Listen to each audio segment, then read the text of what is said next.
Josh, we good to go?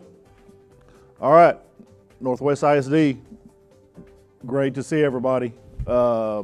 If you are on right now, I think the crew told me there's almost 1,000 people on right now. That's fantastic. If you are going to watch live tonight, welcome. Great to see you, quasi see you. If you're going to tune in later and listen to the information later, thank you for doing that. Guys, we have not done this, a Facebook Live, since last May. And so, over the summer, a lot of things have happened. Normal years, quote unquote normal years, there's always things going on at the beginning of the school year. So we thought it very important with everything going on that we come on right here. We've got a week to go before we get our kids back. And so we're going to do our best to talk about a lot of things tonight. Guys, as we sit now 1 week away from school, with all the craziness of the world, and I'm sorry, if we have new parents on here, I'm Ryder Warren. I'm the superintendent of the school district. Great to see everybody. With all the craziness in the world right now, guys, I can tell you that in 1 week, we're going to have a start to a phenomenal school year. Our teachers, our staff members, we have had a wonderful couple of weeks of professional development, of training, of meeting. We're talking about kids, we're talking about instruction, we're talking a lot of different things, and we cannot wait to get our kids back. Well, we have several back already, especially in the upper grade levels. Our athletic teams have started practicing. Our fine arts teams, bands have started practicing. We got a lot of kids running around the campuses already, and it's great to see them. It really is. So we are going to dedicate ourselves to an outstanding school year. All right. So all the parents that are on here, staff members that are on here, caregivers, doesn't matter. As I always do, and again, if you're new to this, I always have a PowerPoint that we're going to go to, and I'm going to talk you through this PowerPoint. I'm going to give you some very important beginning of the school year information, and then guys, we're going to dive into the COVID protocols. I mean, that's pretty much the main topic of of tonight's talk. So we'll dive into those. I'll give you an overview. Hopefully, you have already seen the family staff update I sent last night. You've downloaded it, you have read through it, because I'm going to give you an overview of it, and then I'm going to again ask you to actually go to that and download it, and to be able to do that, we're going to talk through it. And then we'll talk a little bit more about it, and then I will shut up, and Angela is here to monitor your questions, and she's going to be asking the questions that she feels are being most asked out there. We have Michael Griffin over here, who's the Assistant Superintendent of CNI. If there's any instructional questions, she's going to help me with. And then we have Tim McClure here, who's the Assistant Superintendent of our facilities. He's also in charge of our safety and security crew. So we've got a lot of folks here to help us answer questions. We'll do that for a while and do that, and then I'll wrap everything up like I always do. Okay? All right, Jeremy, let's go to the PowerPoint. Folks, yesterday, this is Wednesday afternoon. Yesterday, Tuesday, we had a really great district convocation. All 3,000 staff members came together in watch parties across the district. We had kids involved, we had staff involved. It was a really good thing. And one of the things we talked about is our new theme for the year. And if you read that on the screen, every child thrives every day. That is our theme, and that's in 1 week.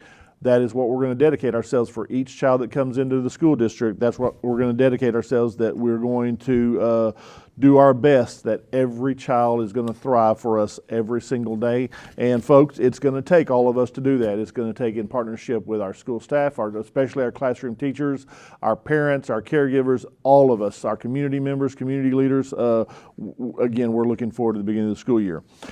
Just FYI, we are expecting north of 26,000 kids coming in here at the beginning of the school year.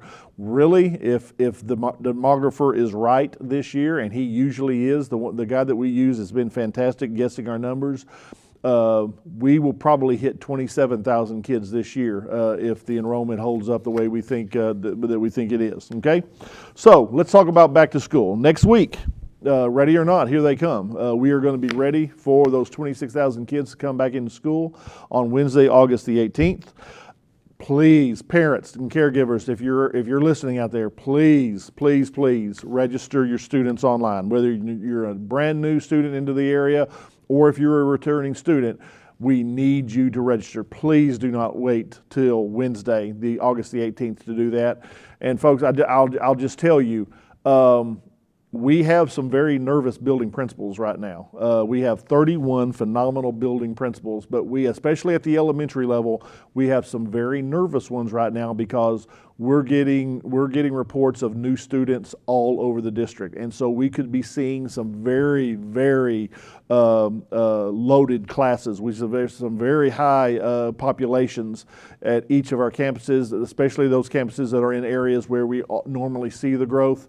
So Michael, we are really making sure that, and we do this every year as a fast growth school district. Those of you who know us, as a fast growth school district, we move staff around all the time at the beginning of the school year to make sure that our classroom sizes, I'm talking about the actual number of students in every one of our NISD buildings, that we have the appropriate number of kids, and we've got to move some staff around. So we need to know, it's the sooner that we can know the actual numbers, the better. So please make sure that you've registered. All new students and all returning students do that. And then there is a website, nisd.org, Back to School, gives you a lot of information about everything that we're going to do. The folks that keep our website do a wonderful job of keeping that up. And so please go to that website if you need any information for that. All right. So some thank yous. Every organization who participated in the Back to School Fair, thank you. We had over 1,200 students, families come through. Michael, we did it at Hatfield this year, didn't we? Hatfield Elementary School, and we provided backpacks and haircuts and hearing screenings, vision screenings, dental screenings, all those things the kids need for the beginning of school. And we cannot thank you enough. We had our PTA leaders show up. They were directing families all over the place. It was just a great time, and it was great to be able to do it in person again. We didn't do anything virtually this year, so that was great. So thank you to all of you who helped out. Galderma is a company in our district. They provide those backpacks every year. Their staff members, Galderma staff members, actually do a little contest within that company, and they provide those backpacks. So again, and we have several other organizations who do that as well. So just thank you to all. All right, folks, whether you can see that tonight or if you're just going to download this later, and guys, this presentation will be on my website. It'll be on my superintendent's website so that you can download it later, along with the YouTube video. There is a list of what we call all the back to school events. This is not a complete list, but these are some of the major ones. So if you have an entering ninth grader, if freshman, if you're going to have a ninth grader on one of the four campuses, they're the Thursday, August the 12th, or Monday the 16th. We're going to have our freshman camps, and we're very much looking forward to seeing our ninth graders. Middle schoolers, sixth grade camps. If you are a fifth grader who graduated up to being a sixth grader this year, if you're the parent of a sixth grader this year, Friday, August the 13th, we've got you from 4:30 to 6 p.m. Monday, August the 16th, we've got elementary Meet the Teacher. Then Monday, August the 16th, we also have Meet the Texans, Meet the Bobcats, Meet the Eagles, all those high school events that are going to be happening. And we try to separate those times to Meet the Teacher nights. If you have an elementary student and you have a high school student, number one is God bless you anyway. We know you're going to be hopping around all school year, but we tried to separate those times to make sure that you can make both if you need to. And then, of course, August the 18th is first day of school, and then Thursday, September the 16th is middle school open house, and then Monday, the 20th of September is high school open house. Now, let's skip forward. I'm going to explain this all in just a little bit, but let's skip forward to the COVID talk. Please remember that in my letter yesterday and in the COVID protocols, we are going to limit, just because of the craziness of the spike that we have right now with the Delta variant. We feel very uncomfortable right now allowing a lot of visitors to school during school hours. But guys, if you notice these back to school events, these are going to be live and in person. They're going to be in our schools, and this is outside the school day. So this does not, we're not talking out of both sides of our face about limiting visitors and wanting to have these in-school events. But we think it's very important for all of these events to happen in person. We are going to, and I'm going to get into this today. We are going to, highly recommend and plead with you to wear your mask when you come up to do those things, especially those that are inside of our buildings. We had the rule last year about, we mandated the mask inside, but you could take it off on an outside activity. So if we are in an inside activity, we're going to highly recommend, greatly recommend that we wear our masks. But we are going to hold these in person because these are outside the school day. We're still going to limit at the very beginning of the school year. We're still going to limit visitors during the day. But we want you, all parents, all caregivers, all community members who want to participate in these back to school events. We want you here. Okay. All right. In-person learning. Remember, we announced this in May, and guys, I'll tell you the story because I'm pretty much assuming we're going to get some questions on this because I've received a lot of questions via email, and I appreciate that, guys. Remember, we announced this that the probability that we were going to be in person only this year was very high unless the legislature was doing something.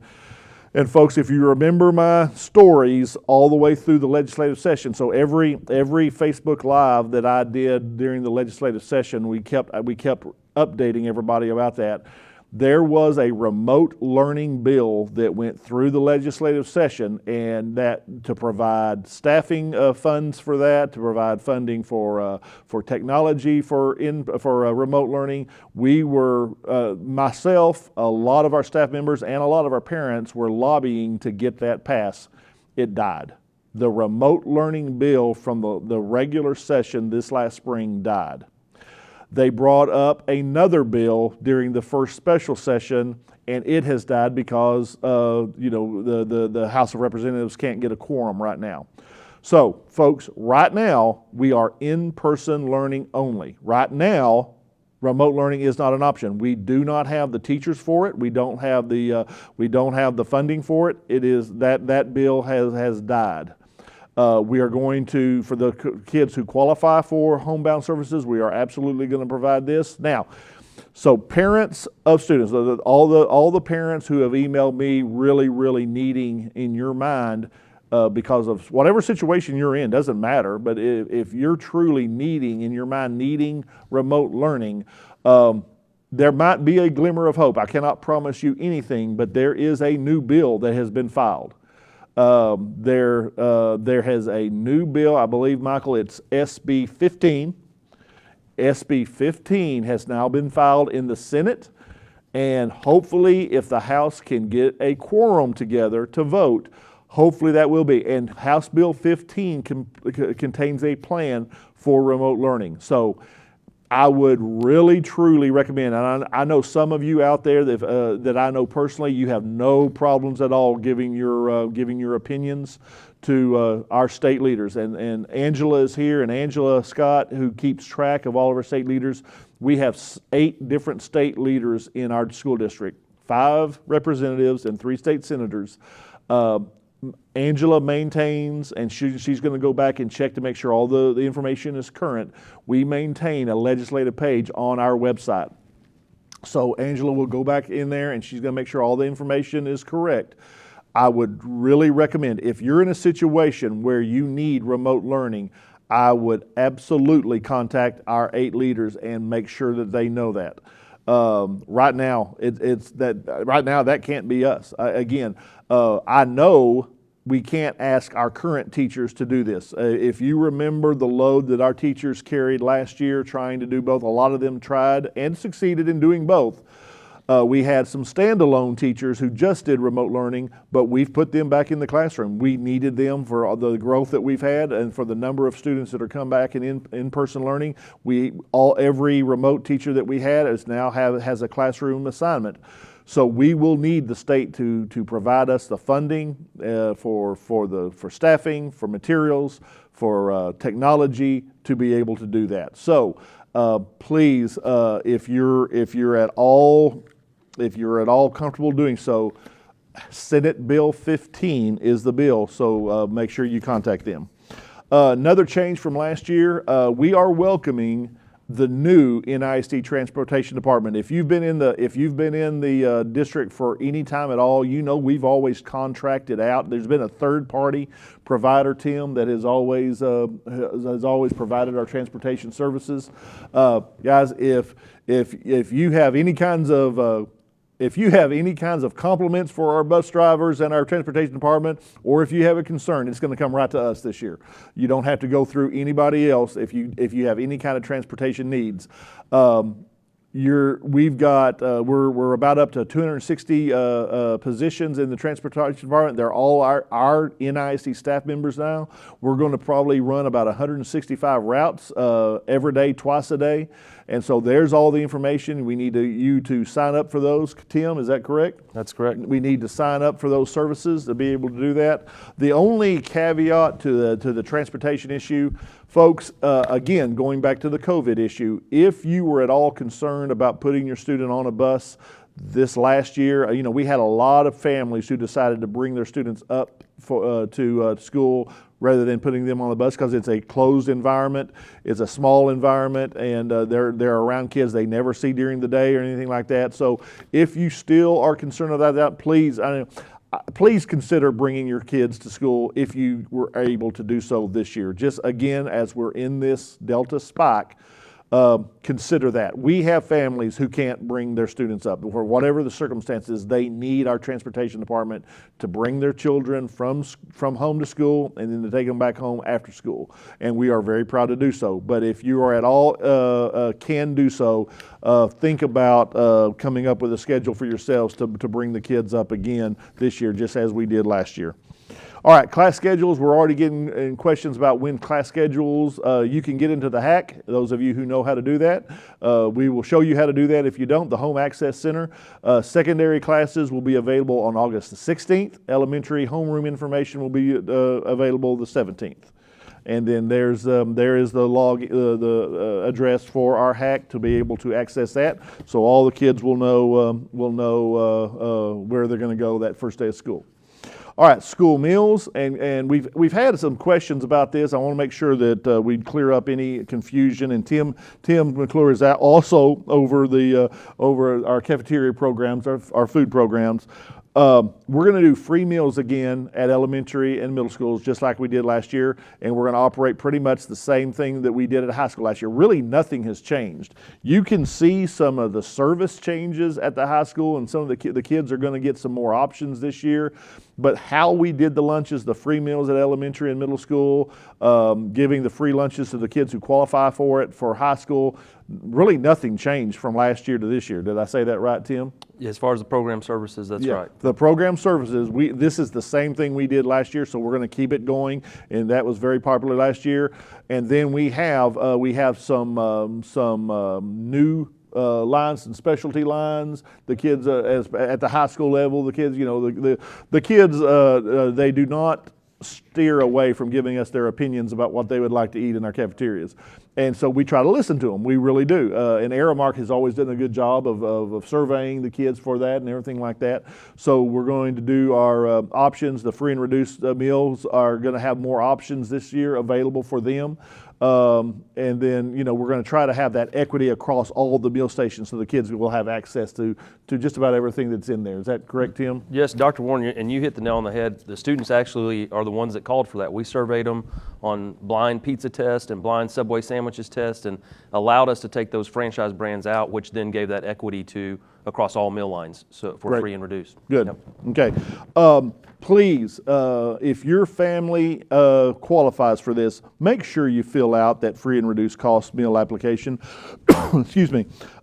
We are really, really urging the families who qualify to complete this. And even if you're unsure, if you think you're on the bubble, complete it anyway. And guys, this is not just about meals. Our free and reduced numbers really impacts programs all over the district. The federal funding The federal funding that we get is driven, a lot of it is driven by that free and reduced number. So please make sure, if you at all think that you qualify, if you're not sure that you qualify, fill out those applications, because that really does help across the board on that. It's just not about providing our kids who qualify with lunches or breakfast or anything like that. It really is important across the district.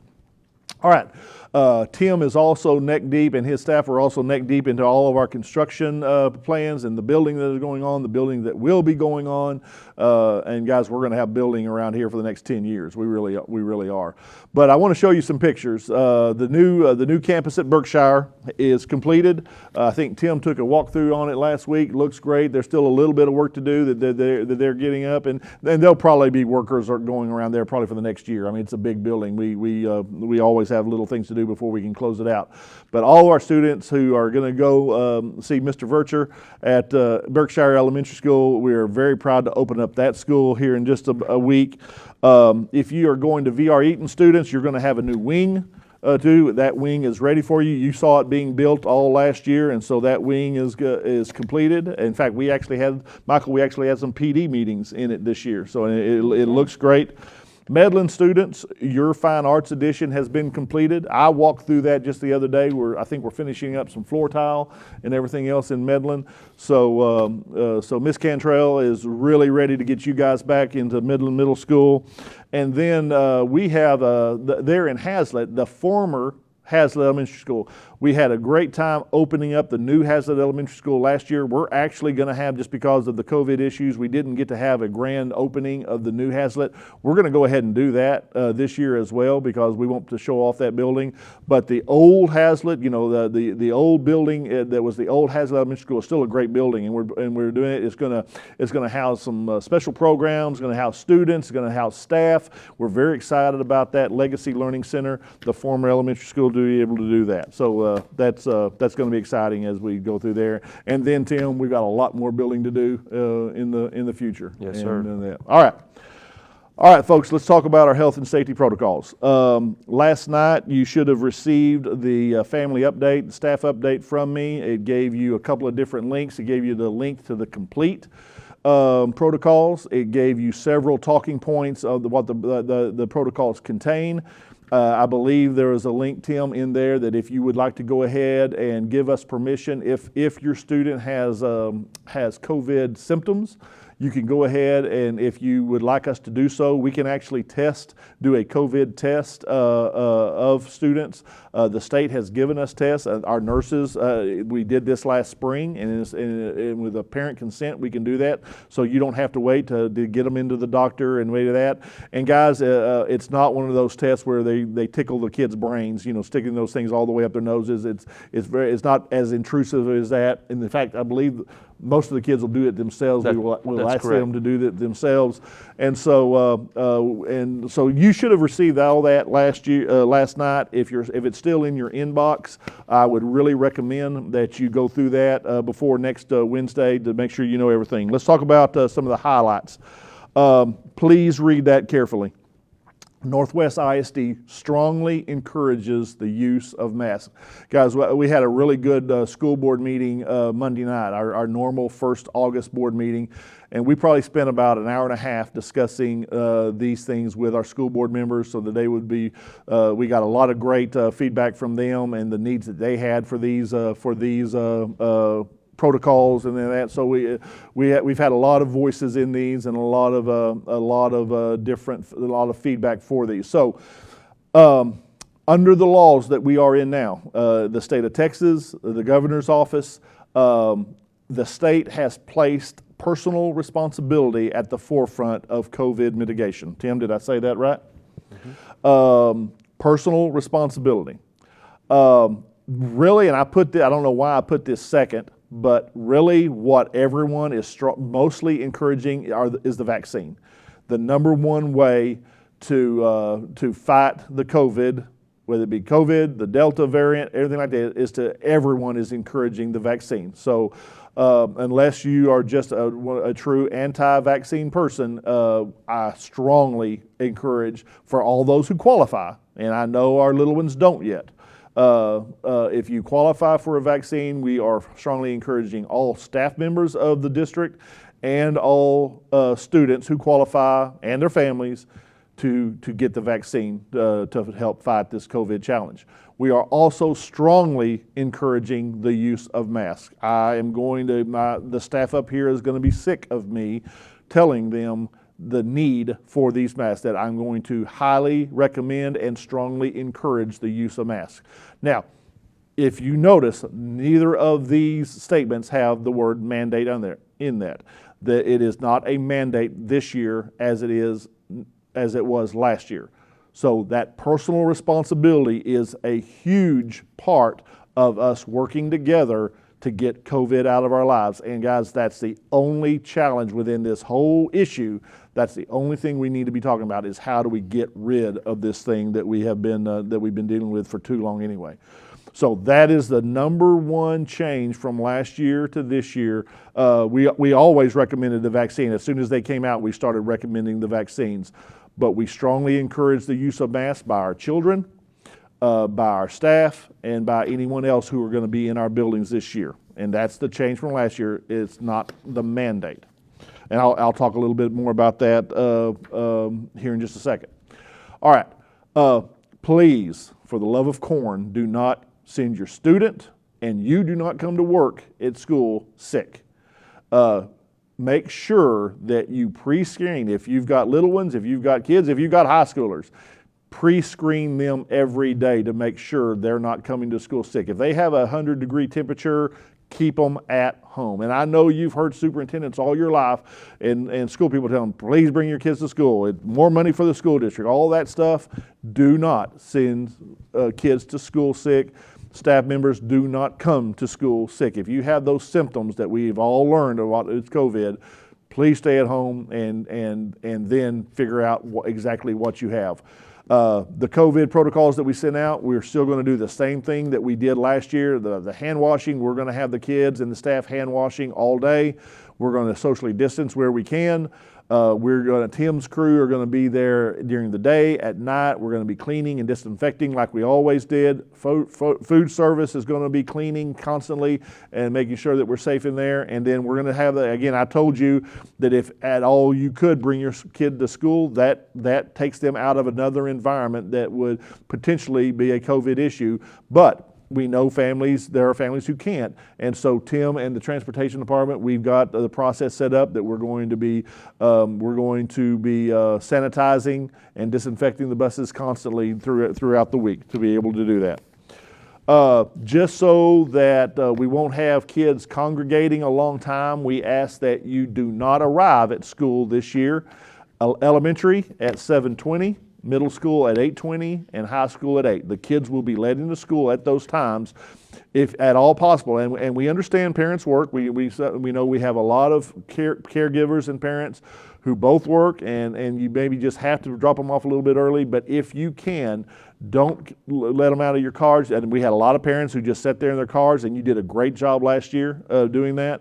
Don't let them out, and they can just walk from your car straight into the school like we did last year. 7:20 for elementary, 8:20 for middle school, and 8 o'clock for high school. I told you, and guys, and I'm sorry. I mean, I had many meetings with our PTA crews, and the only thing we talked about is how do we get back on campus? How do we get back on campus? And before the surge, before the spike again, we were going to go business as usual, guys. But Tim and I have been on calls with both counties, both Denton County and Tarrant County this week, and the spike is real. So not to add anybody else into the mix, not to add anyone else into the mix besides students and staff, we're going to curtail visiting for at least the first 4 weeks of school. And then we're going to come up with a metric system. We're going to come up with a tiered system that if that spike continues to go down, and hopefully will go down, we're going to be allowing more and more visitors to come there. We're going to allow the PTA to do what we did last spring. They're going to name whether their officers or their members. We're going to allow, I believe, 2 volunteers into schools. The work the PTA do is phenomenal. So as many of the PTA members and the parents that we can get in That's just better for the schools. But here at the beginning of the school, we'll allow 2 again, and they have their own areas. They can isolate in their own areas and do the work that they need to do, and that's just what we appreciate so much about them, the PTA and the PTSA and what they do. Now, remember that this does not apply to back-to-school events. We want you, especially outside of school, we want you there. If it is an inside school, we ask that you wear your mask. Elementary parents, we knew this question was going to come up. We are still going to allow you, especially that first day, maybe the first 2 days, Michael, we're going to allow you, if you need to walk your kid to their class. That's very important, especially for elementary parents.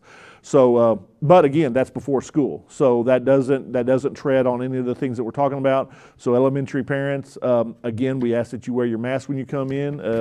If you'll agree to that, we'd appreciate it. And you're going to be able to still walk your child to class that first day, maybe the first couple of days. And but then we're going to shut that down and then just go on with the business of doing school. There's the information about students with COVID. We as soon as any kid or staff member has COVID symptoms, we're going to get them to the clinic. The students will be seen by our nurses. We're going to try to isolate them as good as they can. Parents, even if you have decided that your student isn't going to wear a mask this year, we are going to ask them to wear a mask if they have symptoms. Again, it'll be their choice to do so, but we're going to, just in case there's other kids in that area and we can't isolate them as much as we can, we're going to give them a mask and then just ask them to wear that while they're in there for those symptoms. And then you have the option, parents, if you would like us to test them right there, with your permission, we're able to do that. And if you don't want us to, that's fine as well. You can take them, but we will call you and ask them to pick your student up to go get tested and make sure that we get them the care that they need. Remember the COVID tracking and notification. All test confirmed cases will be reported on the district's website. We're still going to do a dashboard for you. I think that was very important, Tim, last year for parents to be able to track. It will have the campus name on it. It'll have the date of the most recent active case, and it'll have the number of total active cases. So you can actually see, if there's 10 active cases on one campus, but the last active case was 15 days ago, you'll know that wasn't, there's no active cases right then, because I think that date is very important to be able to do that.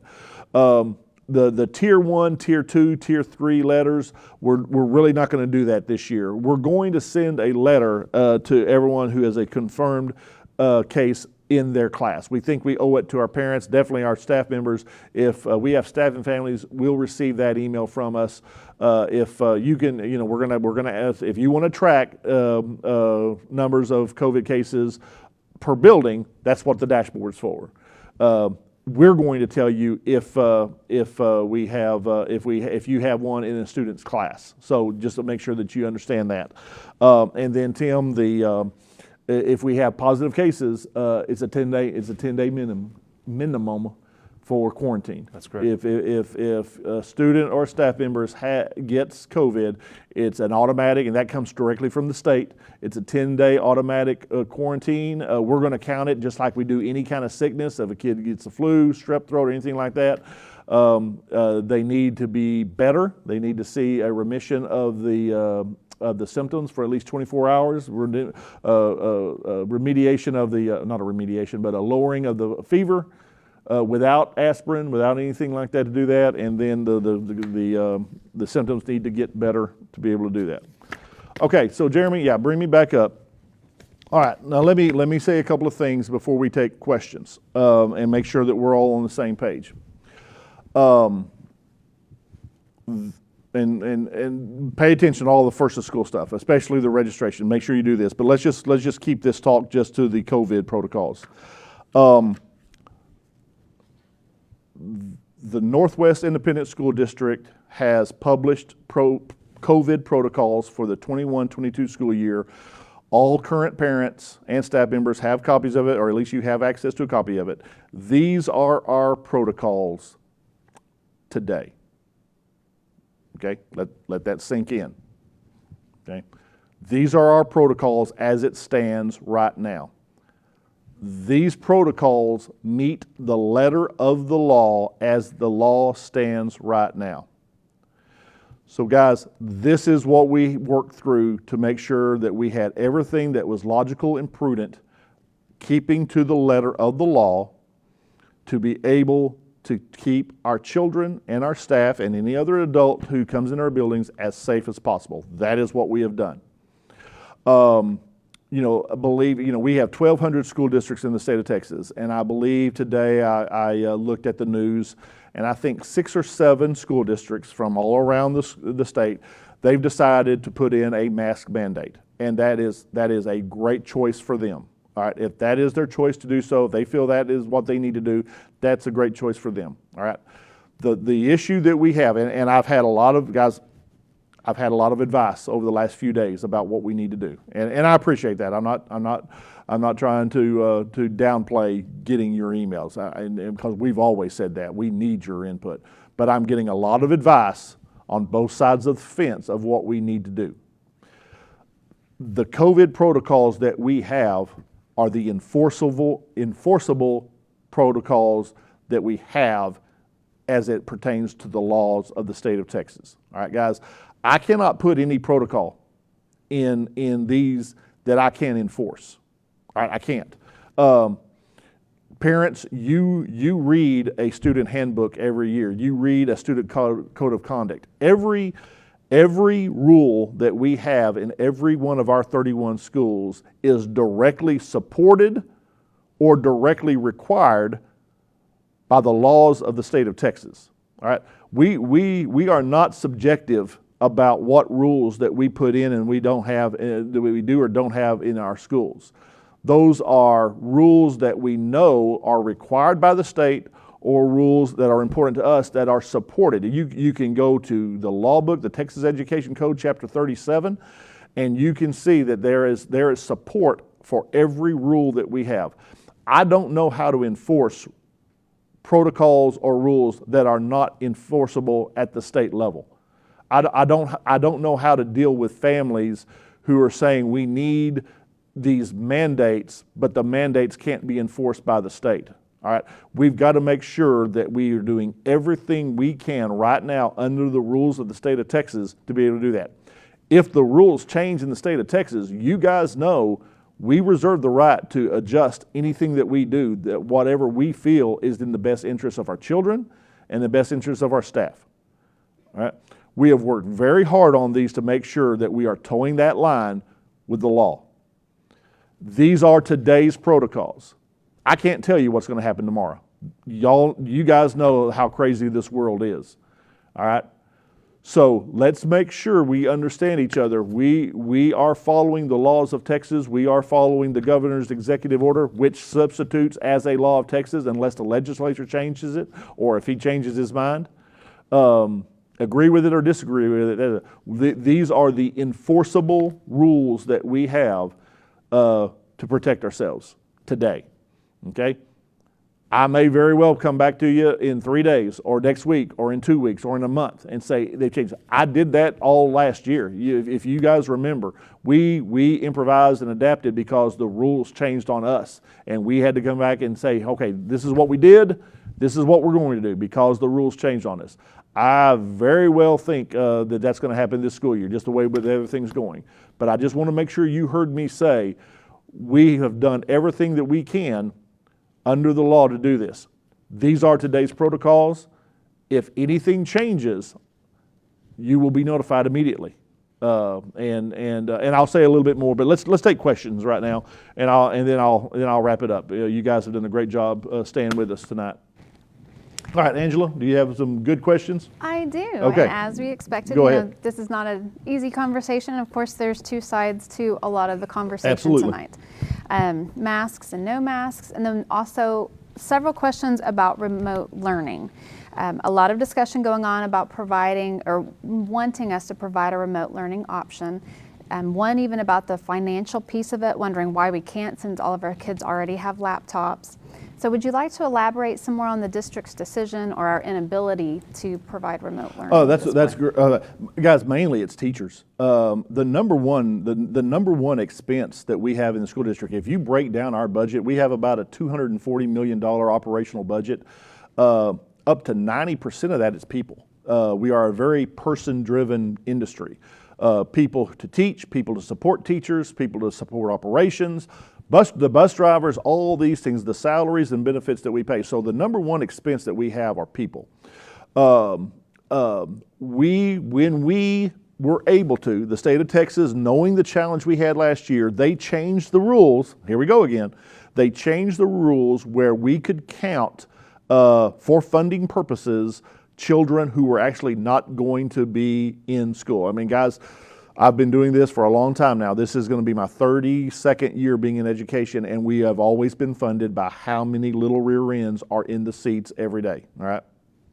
That's how the mechanism of the state of Texas funding works. How many kids come to school every day? That's a big part of the equation.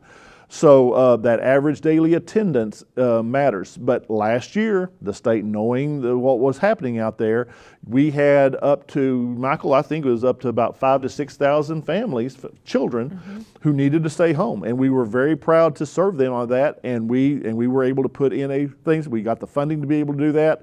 The hardest thing we had to do was we did have to ask some of our teachers to do both, and that was tough on them. We did have quite a few teachers who were just doing remote learning, and that worked well, but we had a lot of teachers who were also trying to do both, and that they did an amazing job. It was just tough on them. It was too tough on them by the end of the year. So following that one bill that we were hoping, and guys, it's not, the question is we don't want to give students remote learning. It's just having the resources to do so. So we need a bill that will pay for staffing to be able to put that in. Angela, whoever asked the question about the laptop, yes, the kids have laptops, and that was a great observation. But we have upwards of we probably need 600 to 700 hotspots, the little things that provide internet services to give out to our families. If you remember, we gave out so many hotspots. We've already identified that we'd probably need to order about 1,000 more hotspots, and those things are not cheap. To be able to provide internet services to families who don't have internet at their homes, to be able to do remote learning. So there's a lot of different things to do in there, but Angela, really the number one thing, if you yourself decide to call Austin, decide to communicate with your legislator, that is what the number one thing is.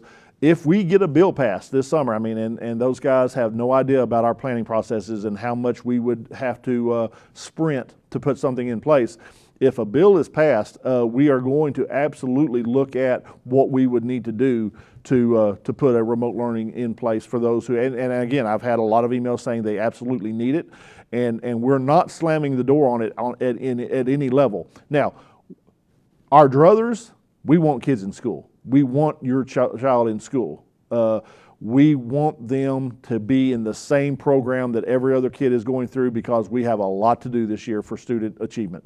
We know there are kids that might be 2 to 3 years behind right now. We know have kids who are maybe 1 year behind right now. We have kids who are close, but we've got to get them all back up to where they were pre-COVID.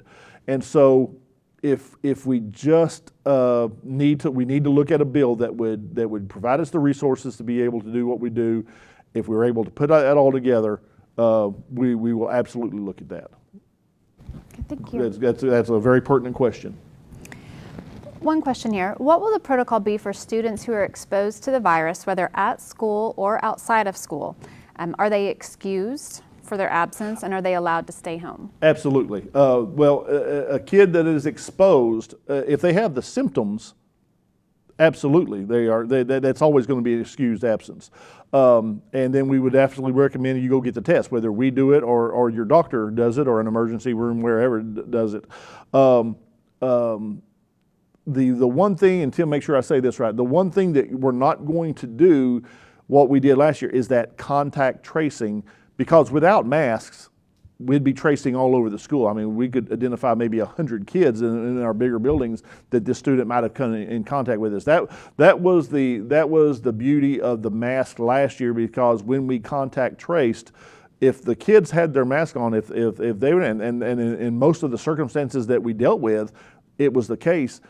That kid is not how do we say it, Tim? Is not the mitigating factor. It was a mitigating factor. They weren't in close contact. That's right. If they had the mask on. If we have children students or staff members who choose not to wear the mask, that's not a mitigating factor anymore. So we would be quarantining hundreds and hundreds of kids depending on just where they went in the course of a day, especially our secondary kids who have so many different classes. So that's that one letter you will not receive from us. You're not going to get the tier 1 because you can follow that on the website. You're not going to get the tier 3 because we don't have the mask mandate. You will get that letter talking about your class or your team or your group had a positive test, and then parents are asked to do what they need to do that. If they have the symptoms, absolutely take them to the doctor, get tested, get whatever you need to. If it's not COVID, get them well like you always would, and those absences will absolutely be excused. And in the case of they have to be quarantined for 10 days if they have a positive test. Then even in the 10 days, a kid is going to be able to make up every bit of that work that they will have missed without any kind of deductions or anything like that. Michael, did I say all that right? Yes, okay. Absolutely. Okay, there's also been a few concerns about what happens, and we hope there isn't one, but what happens if there is an outbreak in a classroom? What happens, will a school close if there's an outbreak, and then how will kids learn if that's the case? That's a great question, and that is exactly what we've been talking about over the last month or so. And Michael and her staff have been pulling their hair out on this because we've got to think about that. We hope and pray it's not going to happen. The protocols we followed last year, a lot of people didn't like them. A lot of us didn't like them, but we feel they worked. We did not have to close down one school. We didn't close down a wing. We postponed some athletic events because a team might have had to quarantine. We postponed or we canceled some fine arts presentations and performances because we might have had one cast member in close proximity with other cast members, things like that. But we were very successful in keeping the kids together and keeping our schools running. So that's highly recommend, greatly recommend the masks and the vaccines. I can't say it enough. But we are getting a plan together in the worst case scenario of what we would have to do. And basically, it would be the same thing we did. If we have to shut down a school for 10 days, we would have to pivot. And I promised I would never say that word again, but we would have to pivot at a campus or a classroom. And though we wouldn't it wouldn't be like we were switching totally to a remote learning program. Since we would have a teacher and we would have a class, we would have to pivot them to remote for a while, as long as we felt pertinent, especially if it's an entire building, to be able to do that. It wouldn't be like we would have to hire additional teachers to do that. What we would have to do for kids who didn't have the technology, wouldn't have the hotspots, we would have to come up with that, and we will. But that's what we've been talking about is if we do have to shut down large amounts of kids. If we already have the staffing for it because they're already in-person learning, we would just have to pivot to a remote setting for a short period of time. The parents who are asking me about remote learning, really most of them feel that their child is probably going to go all year and have a true remote and needing a true remote program. Those are the ones that we're trying to really brainstorm for and again work with the legislature for. All right, so when we were talking about our back to school events and activities, there may have been some confusion. So can we clarify, why is elementary Meet the Teacher on the 16th, but teacher homeroom assignments will be available in HACC on the 17th? That's a great question. Michael? Families will be notified by their teacher who their teacher will be before Meet the Teacher night. And so HACC will be available for elementary on the 17th for families who weren't able to come to open house or to meet the teacher on the 16th. And for those that may choose not to, they'll know ahead of time. They'll be contacted directly by their teacher. They just won't be able to see it in HACC before the 17th. And I did see some questions also about middle school, right. That some middle schools have events before the 16th, and those campuses will have printed schedules available. They could change between that Friday and Monday. Monday will be the final, hopefully the final list of their class schedule, but they will have those available whenever they arrive at the campus. Perfect. Great question. Anything else, Angela? We did have a question about why did the lunch prices go up at the high school level, and to talk a little bit, Oh, if you want to share okay. a little Go more ahead. on Go those ahead, Tim. those changes there. Yeah, so the one thing to know about the lunch schedule is the fact that at the high school is that we went off the National School Lunch Program almost 6 years ago, 2015. And that was a recommendation from the Student Health Advisory Committee, our SHAC committee that monitors our health guidelines and protocols for the district.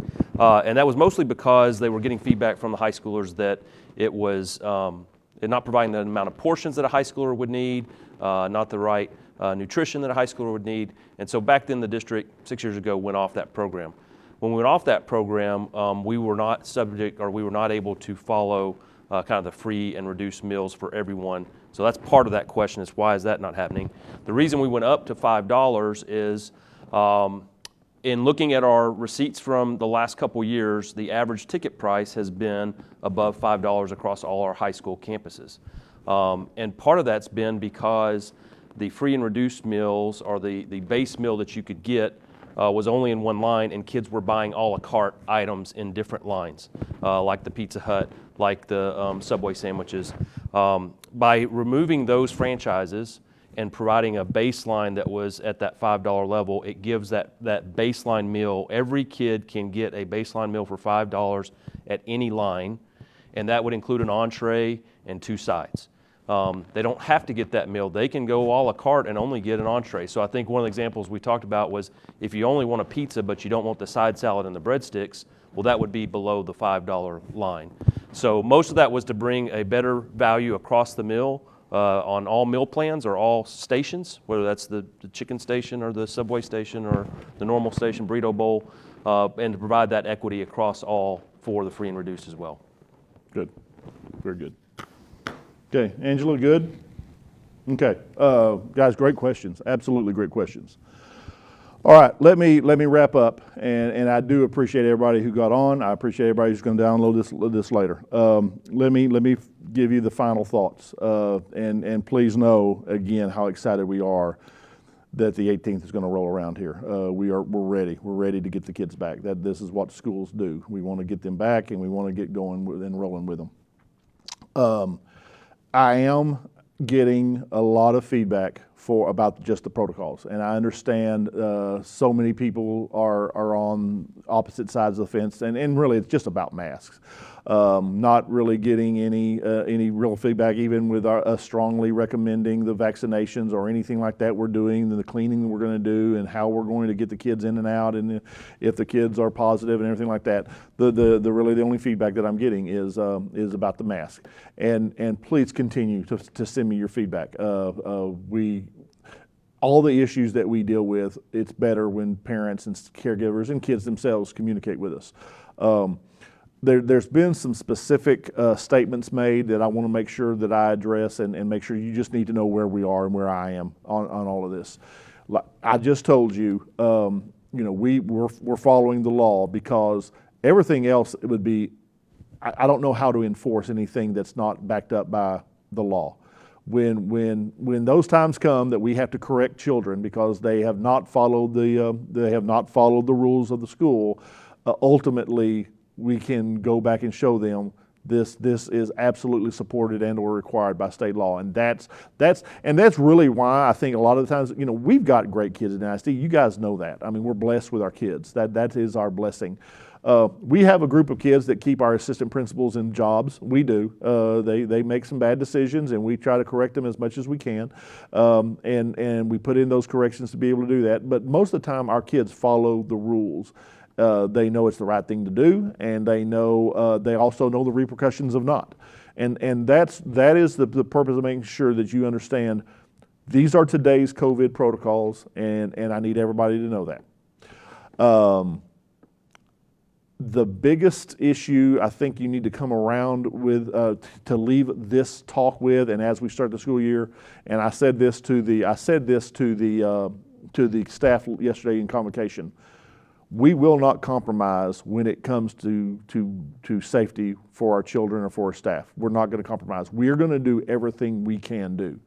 And I'm not trying, maybe I'm being too blunt, but making people happy right now is really not an option. A lot of folks are not happy anyway with just the world in general, and you know, I'm not happy a lot of times right now with the world in general. So making folks happy with the decisions, that can't be our first priority. Keeping safe has to be our first priority.